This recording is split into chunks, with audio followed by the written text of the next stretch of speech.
ഓം ശ്രീ ഗുരുഭ്യോ നമ. കേരളത്തിലെ ഒരു ക്ഷേത്രം അമ്മയെ വരവേറ്റത് സാക്ഷാൽ ജഗദീശ്വരിയെ പോലെ.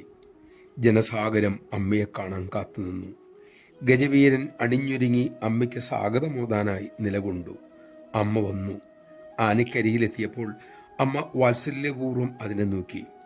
കൂടെയുള്ള സന്യാസിനിയോട് തിരക്കി, ഇന്നെന്തേലും കഴിക്കാൻ കൊടുക്കണ്ടേ? കയ്യിൽ വല്ലതുമുണ്ടോ? ഇല്ല എന്നവർ പറഞ്ഞു. അമ്മയെ അനുഗമിക്കുമ്പോൾ അങ്ങനെ കയ്യിൽ ഒന്നും കൊണ്ടു നടക്കാറില്ല. എന്തെങ്കിലും ഉണ്ടെങ്കിൽ അത് കാറിലാണ്. കാറാണെങ്കിൽ വളരെ ദൂരെയാണ് പാർക്ക് ചെയ്തിരിക്കുന്നത്. അമ്മ മുഷിച്ചിലോടെ തിരികെ, നീ ഒന്നും കരുതിയിട്ടില്ലേ? കഷ്ടം. അവർ മൗനം പാലിച്ചു. അമ്മയ്ക്ക് സങ്കടമായി.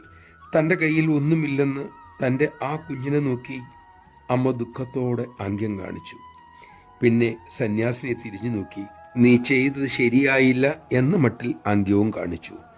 സകല ചരാചരങ്ങളും അമ്മയ്ക്ക് തൻകുഞ്ഞാണ്, അതായത് പൊൻകുഞ്ഞ്. നമഃശിവായ.